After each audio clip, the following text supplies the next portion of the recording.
ये क्या भूल कर दी मैंने? मैं स्वयं ओखली बन के इस मायावी के साथ बन गया हूँ। कृष्णा! कुबेर पुत्र नल कुबेर और मणिग्रीव, अब तुम दोनों मुक्त हो। मैं आपके पैर में भी मिलने लगी। आपने मेरा पाँव साफ कर दिया, मैं आपका पाँव साफ कर दूं। कान्हा, चले चल।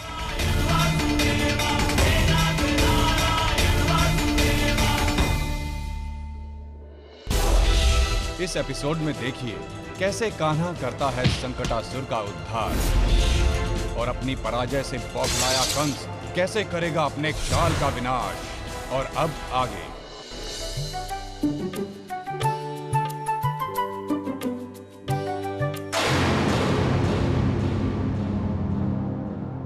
चलो दाऊ, घर पर अतिथि आया है, उसका सम्मान किया जाए।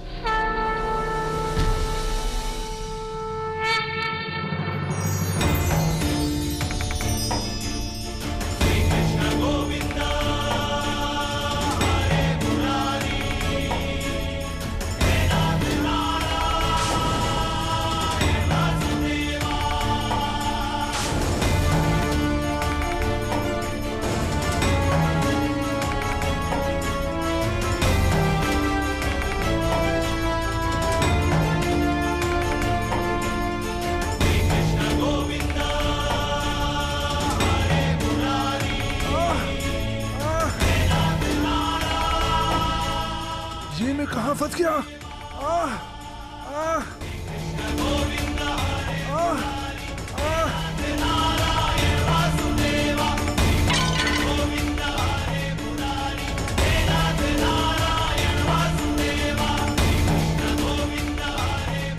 अभी दिखाता हूँ तुझे, देख।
यशोदा, ये कैसा शोर है? लल्ला! लल्ला!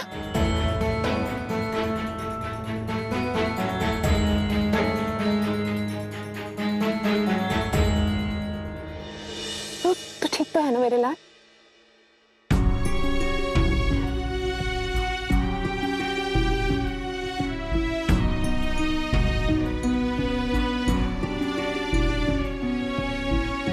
ये सब क्या हो रहा है? ये नियति भी मेरे लल्ला के पीछे पड़ी हुई है। पहले वो वृक्ष जल उठे और अब चक्का टूट गया। भला ये कैसे संभव है? अभी थोड़ी देर पहले तो चक्का ठीक था। मैया, मैं बताता हूँ। मैंने स्वयं अपनी आंखों से देखा है। कान्हा ने इसे ठोकर मारकर तोड़ दिया।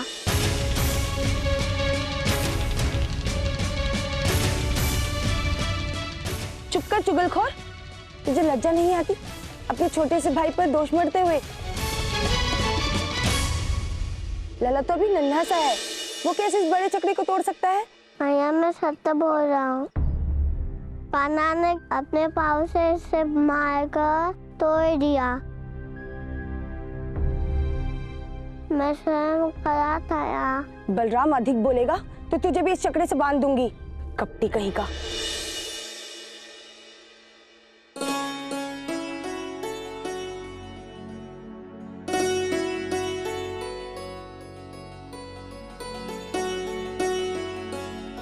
आजा लल्ला, आजा मेरे पास।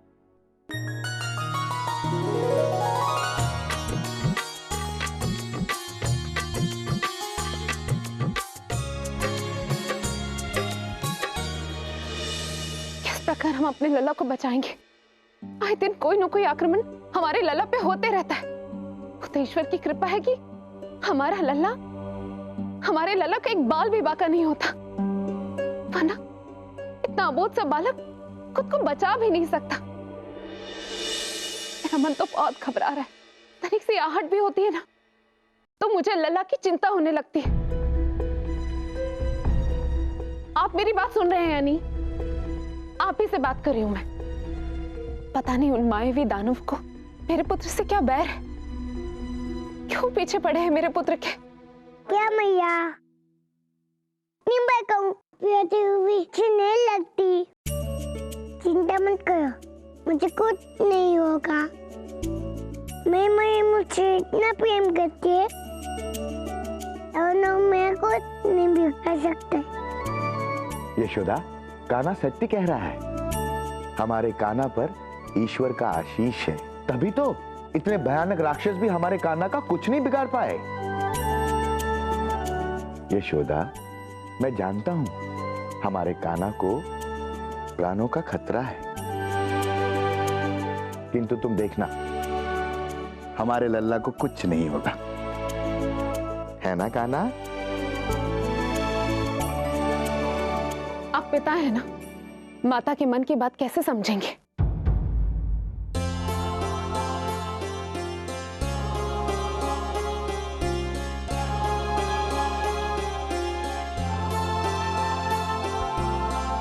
मैया, लल्ला तो अपनी मैया का मन समझता है। मैया, मैं तुम्हारे सासे पुत्र हूँ, मैं किसी से नहीं डरता। आनंद राक्षसों को इसी मैं मारूंगा, वो फिर कभी बाइकों को तंग नहीं करेंगे। चुप कर तू, बित्ते भर का है और इतना बोलता है। तुझे पता नहीं है कितने दुष्ट हैं वो।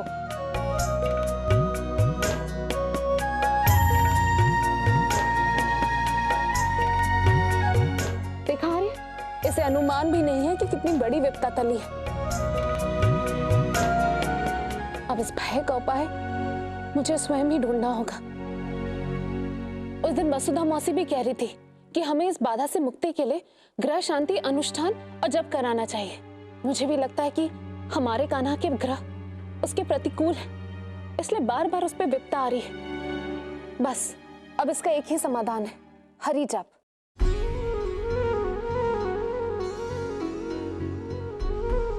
आपको ये कार्य अवश्य कराना होगा।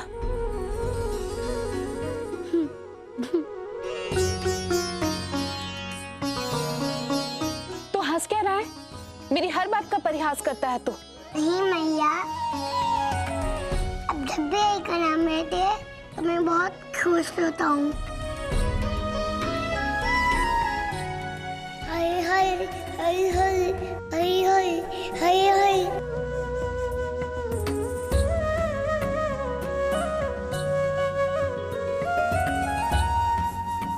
देख रहे हैं आर्य, आपका लल्ला हरि नाम सुनते ही प्रसन्न हो जाता है। क्या करे यशोदा, तुम्हारी बात ना मैं टाल सकता हूँ, ना ही तुम्हारा पुत्र। अब तो लगता है कि हरि जप करना ही होगा। श्रीमन नारायण नारायण हरि हरि।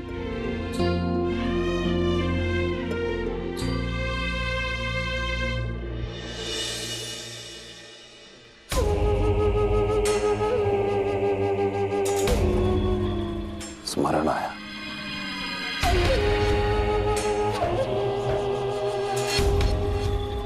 कहते हैं कि लोहा लोहे को काटता है, जो माया माया को।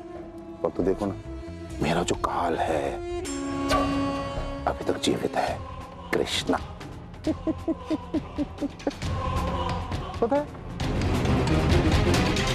मैंने अपने अनेक दानव भेजे, अनेक राक्षस भेजे, परंतु एक के बाद एक सारे परास्त हो गए।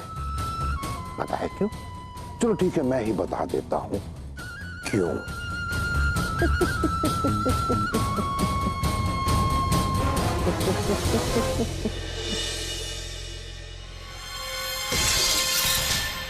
दासी, शीघ्र अतिशीघ्र जाओ और मेरे सभा में जितने भी सभासद उपस्थित हैं ना, उनके हाथों में चूड़ियां पहना दो, क्योंकि इनके हाथों में तलवार शोभा नहीं देती, चूड़ियां ही शोभा देंगी। क्योंकि मेरी सभा में तुम सारे के सारे नपुंसक हो। क्या तुम में से ऐसा कोई है जो मेरे काल को समाप्त कर सके? कोई है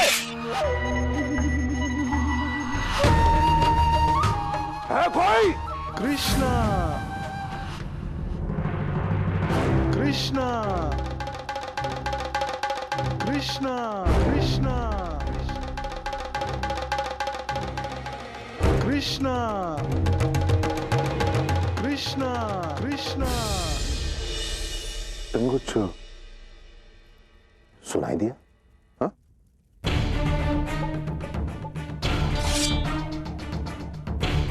तुमने नाम लिया? मेरे काल का नाम तुमने लिया? कृष्णा,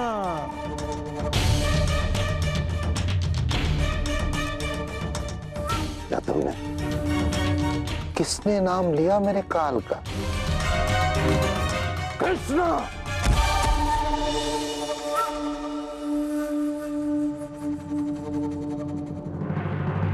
कौन ले रहा है मेरे शत्रु का नाम मेरी सभा में?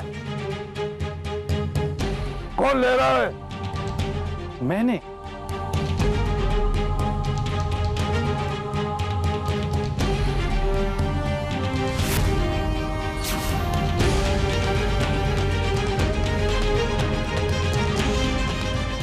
तुम्हारा साहस बढ़ता जा रहा है। आज तुमने मेरी सभा में आकर मेरे काल का नाम ले लिया। जिसने तुम्हें मारा? मारा नहीं, उद्धार किया है कृष्णा ने। ना, उसकी मायावी शक्ति से तुम्हारी बुद्धि भ्रमित हो गई है। उसे तुम्हारा उद्धार नहीं किया, तुम्हारी हत्या की है। नहीं कंस, प्रभु कृष्णा ने तो मुझे मुक्ति प्रदान की है। चुप! एक शब्द नहीं। यदि एक बार उसका फिर से तूने नाम लिया तो इस क्षण तुझे मार डालेंगे। ये अब आपके बस में नहीं। मैं नाम लूं या ना लूं, कृष्णा तो हर स्थान पर है। मेरी बुद्धि पर पहले आपके साथ का प्रभाव था कि मैं पहले कृष्णा की शरण में नहीं जा सका, पर अब मुझे समझ में आ गया है कि कृष्णा के अतिरिक्त और कोई शरण नहीं। मुझे तो हर ओर से कृष्णा का नाम ही सुनाई दे रहा है, वही दिखाई दे रहे हैं। मैं आपका सेवक था, इसलिए आपको एक शुभ मंत्राना देता हूं। कृष्णा की शरण में चले जाइए, बच जाएंगे।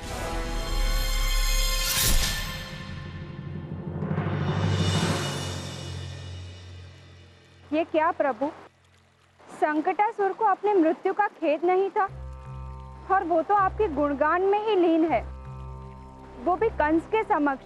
ऐसा क्यों? ऐसी ही अवस्था है मुक्ति। मुक्ति प्राप्त करके मनुष्य को किसी का भी भय नहीं रहता, और संकटासुर भी बस इसीलिए प्रसन्न था। कैसी मुक्ति माधव? पूर्व जन्म के कर्म और श्राप से मुक्ति। जीवन और मृत्यु के चक्र में फंसी हुई आत्मा बार बार अलग अलग शरीर में भिन्न रूप में आती है, और आत्मा इस बंधन से तब तक नहीं छूट पाती जब तक वो मेरी शरण में नहीं आती, अपने कर्मों का परिणाम नहीं भुगत लेती।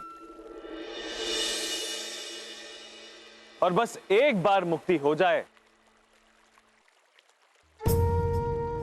तो आत्मा संसार के सारे सुख दुख मोह माया इन सब से मुक्त हो जाती।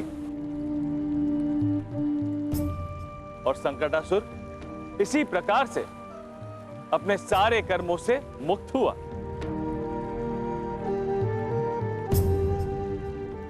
धन के कर।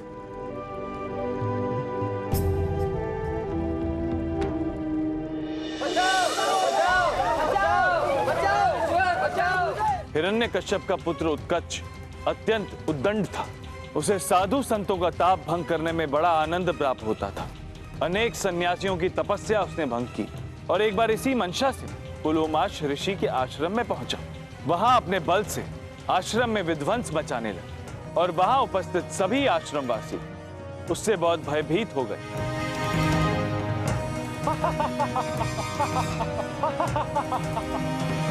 तुम्हारी रक्षा तो अब स्वयं नारायण नहीं कर सकता मूर्ख। ये दुर्बल ऋषि क्या तुम्हारी रक्षा करेगा?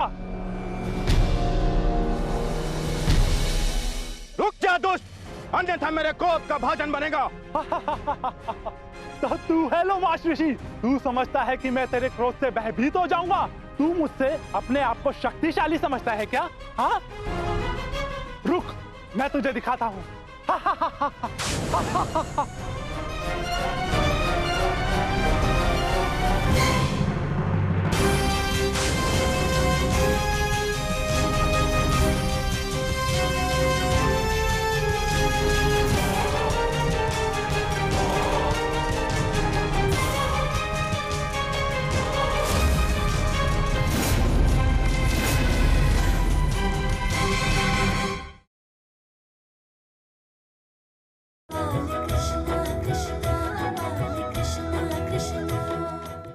अहंकारी उत्कच, शक्ति का इतना अभिमान उचित नहीं है।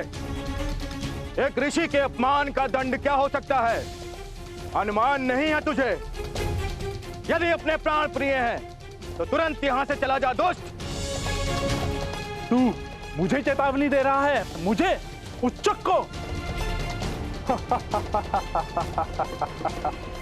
बस बस दुष्ट बस, बहुत अभिमान है तुझे तेरी शक्ति पर, इस विशाल शरीर पर। इसी के बल पर तू हम ऋषियों और तपस्वियों का जीना दूभर कर रहा है। तो ठीक है, आज मैं तुझे श्राप देता हूं। आज इसी एक क्षण तू काया रहित हो जाएगा और देहहीन होकर अभिशप्त जीवन व्यतीत करेगा पापी। अनेक युगों तक तुझे मुक्ति नहीं मिलेगी। हाँ।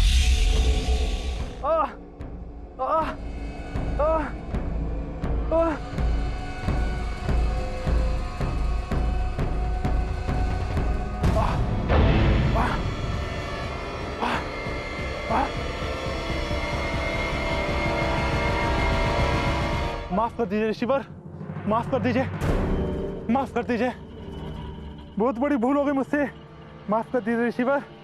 यदि तुम अपने अपराध का प्रायश्चित करना चाहते हो तो यह शुभ संकेत है, लेकिन दिया हुआ श्राप वापस नहीं लिया जा सकता। यदि तुम श्राप मुक्त होना चाहते हो तो तुम्हें नारायण की शरण में जाना पड़ेगा। जब प्रभु नारायण द्वापर युग में मनुष्य अवतार लेकर पृथ्वी पर पधारेंगे, तब समय आने पर तुम उनके चरणों में शरण ले लेना।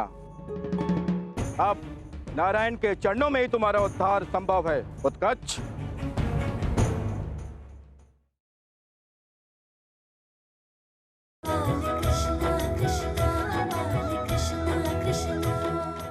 तो क्या उत्कच ही द्वापर युग में संकटासुर कहलाया? हाँ रुक्मणी, यही उत्कच अर्थात संकटासुर की मुक्ति उस दिन निश्चित हुई। मनुष्य अवतार में मैं उन सब मनुष्यों को धरती पर बार बार आने के फेर से मुक्त कर देता हूं। जब आत्मा अपने शुद्ध रूप में आ जाती है तो मैं उस आत्मा को अपने अंदर समाहित कर लेता हूं। जैसे नदी समुद्र में मिलकर समुद्र बन जाती है, परंतु मानव देह के साथ मेरी शरण में आना मनुष्य के लिए उतना सरल नहीं। जहां मनुष्य की देह है वहां उसका मन भी होता है, और यह मन मनुष्य को सदैव कहीं और खींचता है।